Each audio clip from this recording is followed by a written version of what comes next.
प्रधानमंत्री जी, भ्रष्टाचार से जुड़ा मेरा अगला सवाल है कि आप 2014 में आप जब सत्ता में आए तो आपने भ्रष्टाचार के खिलाफ जो आवाज़ उठाई थी, उसके बेसिस पर, आपकी लीडरशिप के बेसिस पर, आपके गुजरात के ट्रैक रिकॉर्ड पे बेसिस पर 10 साल हो गए प्रधानमंत्री जी, अब भी वो लड़ाई क्यों चल रही है? पहली बात, हम ख़त्म क्यों नहीं कर पाए इसको? दूसरी बात है कि विपक्ष कहती है कि आईसीई, इनकम टैक्स, सीबीआई और ईडी, इनका दुरुपयोग किया जा रहा है और वो कहते हैं कि क्या ये संभव है कि सिर्फ हमारे ही नेता भ्रष्ट हैं? क्या बीजेपी के कोई नेता भ्रष्ट नहीं है? बीजेपी की कर सरकार में भ्रष्टाचार नहीं हो रही है? तो इस पर अगर आप रिस्पॉन्ड कर। हमारे देश में चर्चा का रूप कैसे बदलता गया। पहले सभी राजनीतिक दल भ्रष्टाचार के खिलाफ बोलना एक फैशन थी, लेकिन करना वही गोरख धंधे और सबके सामने बड़े सफेद दूध जैसे दिखाई दे रहा।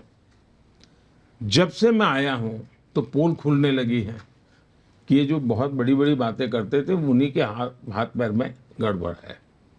अब ये चीजें सबूतों के सामने आई हैं।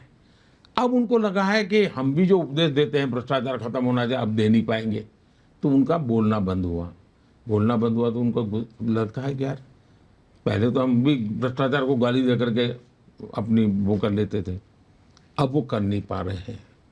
दूसरा, कोई मुझे कहे भाई 2014 में मुझसे मीडिया क्या पूछता था कि भाई 2014 में आप भ्रष्टाचार पे इतने आरोप लगा कर गए, एक्शन क्यों नहीं लिया? मुझे ये पूछा जाता था एक्शन क्यों नहीं लिया। मैं किसी को बदला तो लेना नहीं चाहता था, मैं किसी का नुकसान नहीं करना चाहता था, लेकिन मैंने सरकार में खुली छूट दी थी कि कानूनन तरीके से जो भी चीजें हैं बारीकी से वेरीफाई कीजिए, और अगर मेरी पार्टी का होगा या किसी और पार्टी का होगा, पॉलिटिकल होगा या नॉन पॉलिटिकल होगा, व्यापारी होगा या ब्यूरोक्रेट होगा, ड्रग माफिया होगा कि गन माफिया होगा, हम किसी को नहीं छोड़ेंगे। ये मैं मेरी अपनी टीम सरकार की सिस्टम का मेरे यही वाक्य होते हैं। उन्होंने अपना काम शुरू किया और मुझे गालियां सुननी पड़ रही थी, बड़ी बड़ी बातें करते थे, कुछ नहीं निकाला नहीं। जैसे एक और मुख्यमंत्री है जो बहुत बड़ी बातें करते, शीला दीक्षित जी को कितनी गालियां दी थी, कितना बदनाम किया था। और मैं व्यक्तिगत रूप से शीला जी का बहुत सम्मान करने वाले व्यक्तियों में से हूँ, वो कांग्रेस के नेता थे, लेकिन उन पर जो आरोप लगाए और जीवन के आखिरी दिन में जिस प्रकार से उनको बदनाम किया गया, मैंने उनको देखा है निकट से। मैं ये बातें गले मेरे नहीं उतरती थी और इसलिए मैं सीरियस था कि भाई रियलिटी क्या है। और सरकार में आने के बाद मुझे सुविधा थी। हम धीरे धीरे करते देखे तो 17 में 18, 19 बाद में धीरे धीरे करके चीजें, अब जब 1.25 लाख करोड़ रुपया दिखता है आपको अटैच, आपको कैश के ढेर दिखते हैं, उसके बाद आप कैसे कह सकते हो कि ईडी सीबीआई गलत कर रही है?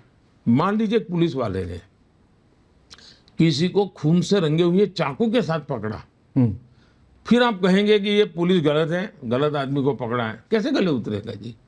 देश देख रहा है जी। और इसलिए मैं मानता हूं, दूसरा मेरा अपना ट्रैक रिकॉर्ड जी, इतने साल में रहा। आपको याद हो मेरे यहाँ अमर सिंह चौधरी लीडर तो अपोजिशन थे, जी। उनका ऑफिशियल बयान था कि भाई मोदी जी पर हम बाकी बात सब करेंगे, लेकिन हम उन पर भ्रष्टाचार का कोई आरोप नहीं लगा सकते। ये लीडर तो अपोजिशन का, और वो एक बार मुख्यमंत्री रह चुके व्यक्ति थे, वो सामान्य व्यक्ति नहीं थे। उन्होंने ये कहा था कि भाई मोदी जी पर ऐसी बात नहीं कर सकते, उनकी सरकार पर भी नहीं कर सकते, ये उनका बयान था।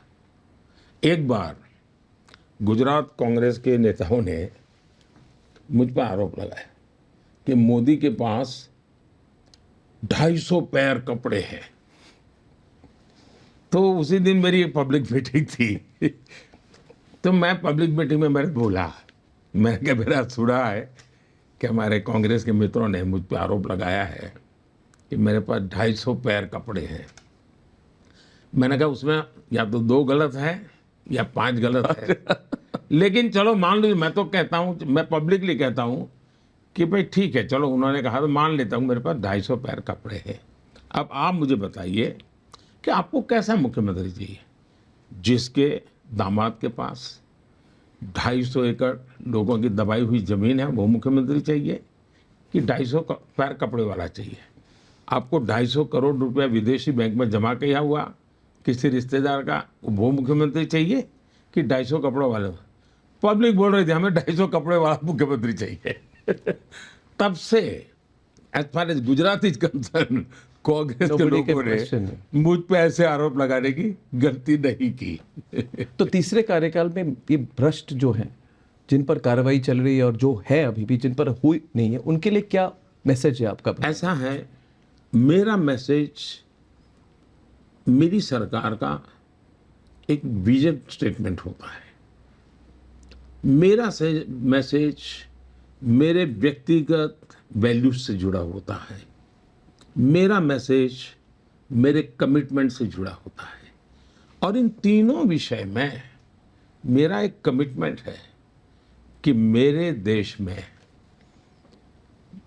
ये बेईमानी का खेल बंद होना चाहिए। देश को आगे बढ़ना है तो, और आज आपको संतोषजनक जिंदगी जीने के लिए ये चोरी लूट करने की जरूरत नहीं है जी।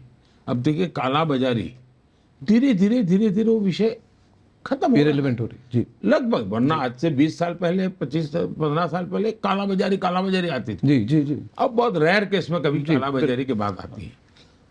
जैसे काला बाजारी की दुनिया से हम मुक्त हो रहे हैं, वैसे ही भ्रष्टाचार से मुक्त हो सकते हैं, ये मेरा विश्वास है। तो मैं न्यायाधीश तो हूं नहीं, मैं सजा नहीं दे सकता हूं, नहीं मैं पुलिस वाला हूं कि मैं अरेस्ट कर सकता हूं।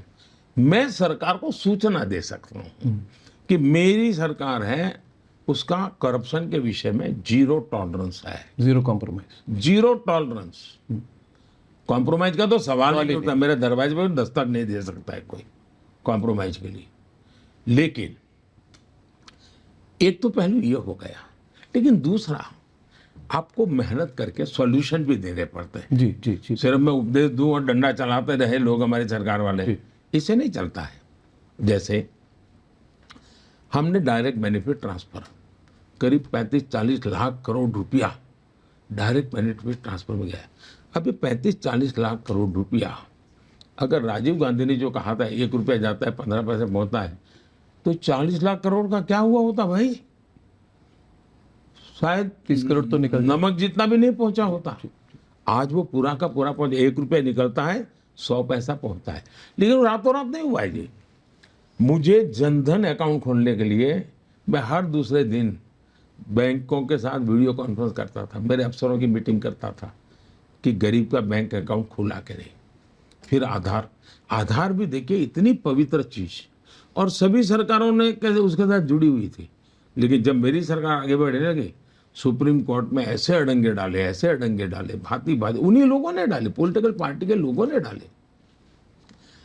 फिर मोबाइल डिजिटल इंडिया मेरी मूवमेंट, तो आधार, मोबाइल और जनधन अकाउंट, ये ऐसे ट्रेनिंग, और ये मेरे मन में डिजाइन क्लियर थी, कोई बाद में नहीं आई। उसका आज परिणाम है कि ट्रांसपेरेंसी आई। उसी प्रकार आप देखिए गरीब आदमी भी आज, रेडी पट्टी वाला भी क्यूआर कोड रखता है। इवन मंदिरों में भी क्यूआर कोड मिलेगा। मतलब फॉर्मल इकोनॉमी बढ़ रही है जी। ये जब बढ़ता है तब लीकेज का, करप्शन की संभावनाएं बहुत कम हो जाती है। इवन इलेक्शन में सुप्रीम कोर्ट ने कहा था कि 20,000 रुपये तक आप